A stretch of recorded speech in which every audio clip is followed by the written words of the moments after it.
আসসালামু আলাইকুম। আপনারা সবাই কেমন আছেন? আশা করি ভালো আছেন, সুস্থ আছেন। আমরা ভালো আছি। আজকে আমি ঢেঁড়স ভাজি এবং রান্না দুটোই করব। আমার ভিডিওটি যদি ভালো লাগে অবশ্যই আমার চ্যানেলটি সাবস্ক্রাইব করবেন, পাশে থাকবেন, দেখতে থাকেন। আমি রান্নার জন্য সব কিছু কেটে নিয়েছি, যেহেতু এটা মাছ দিয়ে রান্না করব তার জন্য একটা আলু দিয়েছি। ঢেঁড়স ভাজির জন্য এই সাইজ করে কেটে নিয়েছি। রান্নার জন্য মরিচ পেঁয়াজ কেটে নিয়েছি। মাছ ভাজির জন্য এখানে হলুদ, মরিচের গুঁড়া, লবণ দিয়ে এখন আমি ভালো করে মাখিয়ে নেব। যেহেতু আমরা মানুষ দুইজন, তার জন্য 2 পিস মাছ নিয়েছি। মাখানো হয়ে গেছে। এখন আমি ভেজে নেওয়ার জন্য চুলাতে একটি কড়াই বসিয়ে দিলাম। সেখানে রেগুলার সয়াবিন তেল, এখানে মাছটি দিয়ে দেব।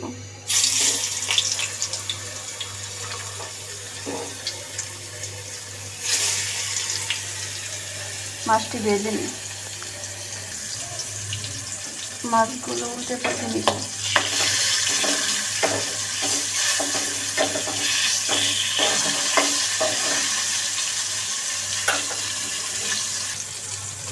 রান্নার জন্য মাছ ভাজা কমপ্লিট। রান্নার জন্য চুলাতে একটি কড়াই বসিয়ে দিলাম। তার মধ্যে দিয়ে দিলাম পরিমাণ মতো তেল।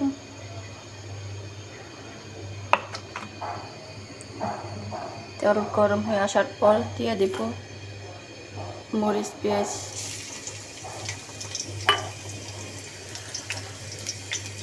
নাড়াচাড়া দিব।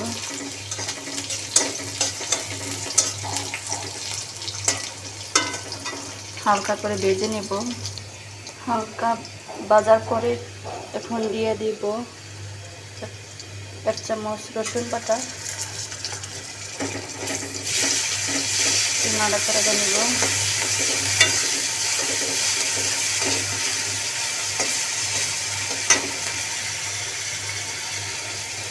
হলুদের গুঁড়ো,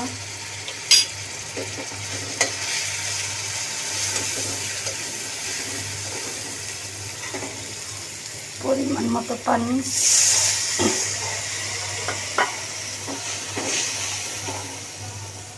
এখানে দিয়ে দেব মরিচের গুঁড়া, ধনিয়া গুঁড়া, জিরা গুঁড়া, লবণ। ভালো করে মিশিয়ে নেব। মেশানো হয়ে গেছে। এখন মশলা কষিয়ে নেব। ঢাকনা দিয়ে ঢেকে দেব। মশলা কষানো হয়ে গেছে। এখন আমি এখানে সবজি দিয়ে দেব।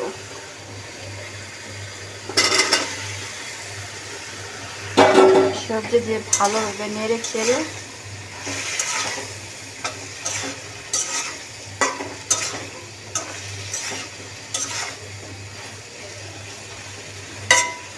মেশানো হয়ে গেছে। এখন আমি ঢাকনা দিয়ে ঢেকে দেব।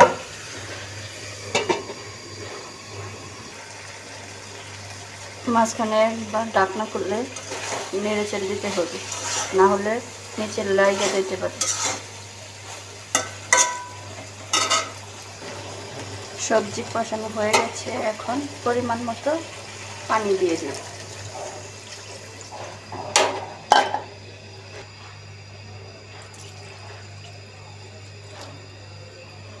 পানি দেওয়া শেষ।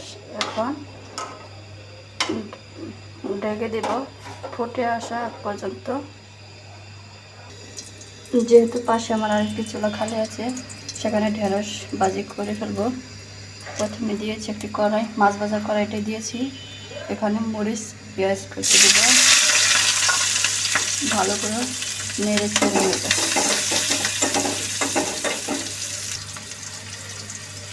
পরিমাণ মতো লবণ, হলুদের গুঁড়া দিয়ে মিশিয়ে নেব। মিশিয়ে নেওয়া হয়ে গেছে। এখন আমি ঢেঁড়স দিয়ে দেব।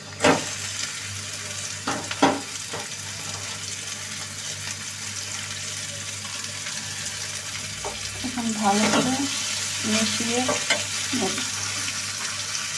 মেশানো হয়ে গেছে। পাশে চুলা যে আমি তরকারিটা বসিয়েছি সেটা দেখে নেব কোন পর্যায়ে আছে। ফুটে এসেছে। আর একটু ঢেকে দিব, ভাজিটা একটু নেড়ে দিব।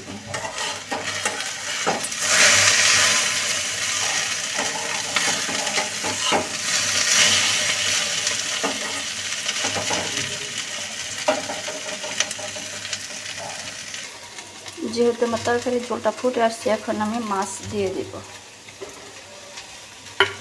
মাছ দিয়ে ভালো করে একটু নাড়াচাড়াটা দিব।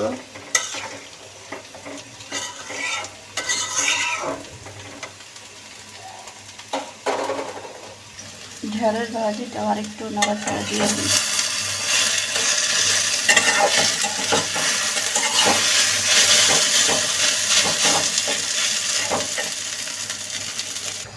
এখানে আমার ঢেঁড়স ভাজি হয়ে গেছে। যেহেতু আমার তরকারি হয়ে আসছে, এই পর্যায়ে হালকা একটু জিরা গুঁড়া দিয়ে দিব। ভালো করে নেড়েছে আর একটু ঝোল শুকিয়ে নেব। আমার রান্না শেষ, এখন আমি চুলাটা অফ করে দিব। এই যে আমার তরকারি রান্না শেষ।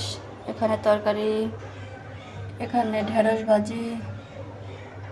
আমার রান্নাটি কেমন হয়েছে অবশ্যই কমেন্টে জানাবেন। আর ভিডিওটি ভালো লাগলে অবশ্যই চ্যানেলটি সাবস্ক্রাইব করবেন। ভালো থাকবেন, সুস্থ থাকবেন। আল্লাহ হাফিজ।